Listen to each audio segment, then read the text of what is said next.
I am officially holding up my hand and saying I was wrong about Snapchat. I have just started using it. I was totally hesitant to get on board, but now that I am, I 100% see the value in it. And if you're not using Snapchat yet, you're missing out on a huge opportunity to connect with your audience and to build your brand. So first, I'm going to give you a quick tutorial on how to use Snapchat, and then I'm going to give you my top 5 reasons of why you should be using it. You open up Snapchat, go to the little ghost up here. It'll show you who's added you recently, your score, your username, how to find friends with search, and also how you can find your contacts. If you click on the arrow on the bottom, that'll bring you back to the camera. So we'll do a really boring snap of my couch. There we go. And if you go once to the right, you'll find your location filters. So no matter where you are, it'll pick up on your location and it'll pull up these filters that show the city that you're in. So I'm in Vancouver, so these are the ones that I'm getting. There's also other filters with time, temperature, and lots of other things, as well as color filters too, just like on Instagram. So if you go back to just the plain screen, let's say you want to add text to your photo. You can go to the text button up here. Say you want to say hi, and then you add maybe a little emoji here.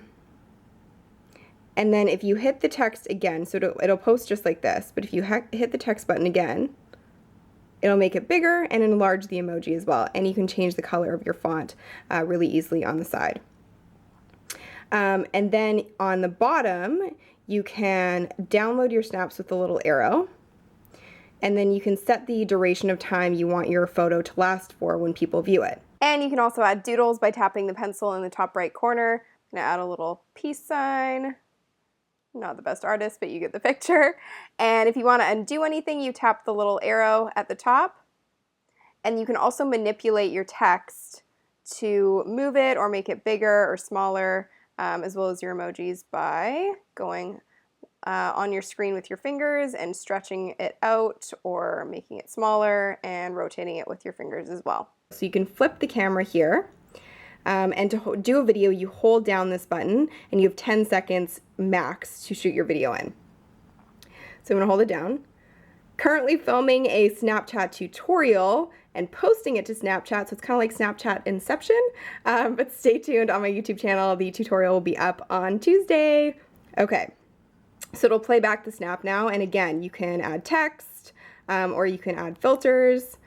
Maybe I'll do this one, and then I'll post it.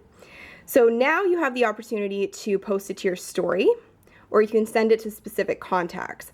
If you send it to specific contacts, they can only watch it back once unless they have their replay settings enabled, and then they can watch it twice, but you'll get a notification if anybody is actually gonna watch it twice. If you post it to your story, it lasts for 24 hours. So your audience can watch that story as many times as they want over the next 24 hours. And say I wanna go through somebody else's story, so let's go to The Verge. If I go to theirs, there's been an update since I shot this video, and now you don't have to hold down your thumb in order to view a photo or a video on Snapchat. All you have to do is tap to view, and you can continue to tap the screen to skip ahead through stories. To see who's actually viewed your story, hit this black bar on the bottom of your snaps, and it'll come up with a list of people who have watched your story. Now we'll go back to the camera screen. On the bottom right, like I said, that's where you'll find people's stories and your own story. On the bottom left, this is where you'll see who you've been chatting with one-on-one, and you can find people to chat with within your contacts as well and send them messages. So it's like an instant messaging platform as well. If you go back to your story page on the top right, this is where you'll find the Discover portion of Snapchat. This is for publishers. So you can see all of the different news and media outlets on here. So say I tap on CNN. You'll find lots of different timely news stories in here, and they're in easily digestible formats, just like the rest of Snapchat. And then you go back by just swiping to the right. Snapchat also has their own channel on Discover, and this is where they post most of their updates and news about the app. That's how to use Snapchat. Now here's why to use it. These are my top 5 reasons. Immediate attention.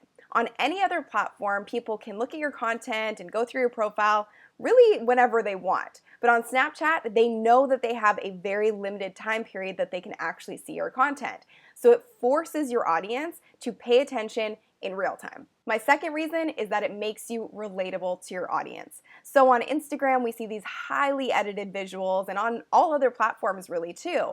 But on Snapchat, that's not the purpose. People want to see the real, true behind-the-scenes story of your life, and they want to see you in an unedited environment. That makes you truly relatable to your audience, and it builds trust with your audience. My third reason is because your audience is already on it. You may think Snapchat skews extremely young because it's the third most popular social platform with teenagers behind Facebook and Instagram. However, think about Facebook's beginnings. It was a college kids network. Now it's known as kind of the old person's network because those college kids have grown up and they are your consumers, and that's why advertisers spend a lot of money to be on Facebook.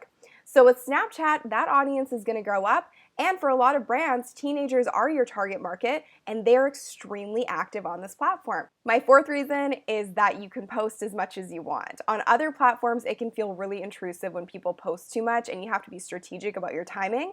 On Snapchat, there's no strategy about timing. You want to build out your story to be really interesting every single day because it only lasts for 24 hours. So people want to see what the behind the scenes of your brand is or what your life is. That's what draws them into your story. And then you can show the highlight reel on other platforms. But use Snapchat as much as you want to really engage your audience. My fifth and final reason is that e-commerce is coming to Snapchat. There's a few companies who have already figured out ways to monetize brand stories or individual stories, fashion bloggers in particular, and now that's going to only increase over the next couple of years. We've seen it happen on every other platform, and with more and more brands jumping on board on Snapchat, it's inevitable. So know that this could be an eventual sales tool for your brand as well. So you might as well start building your audience and your following now. Finally, let me answer a few of your questions about Snapchat. How is it better than Periscope, and what companies are using it well?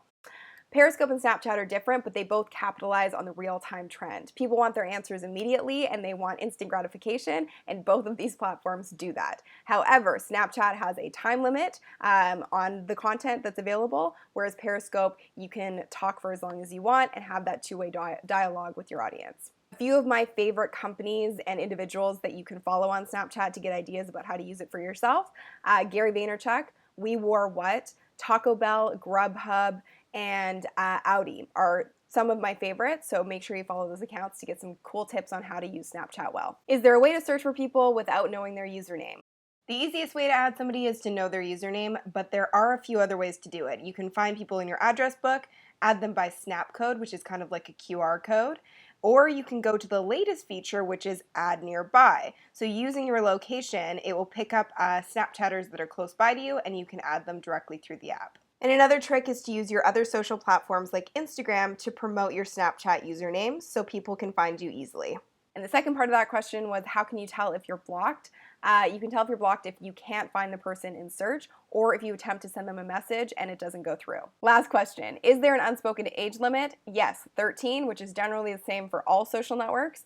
Does it have video? Yes, it does. And can I send nudes? Please don't. Thank you. Comment below and tell me who your favorite users are to follow on Snapchat. If you found this video helpful, please hit the like button below, share this with your friends, and don't forget to subscribe because I post new video marketing and social media tutorials every single Tuesday. If you have a request for a video, leave it in the comments section below. Thanks so much for watching, and I'll see you guys next time.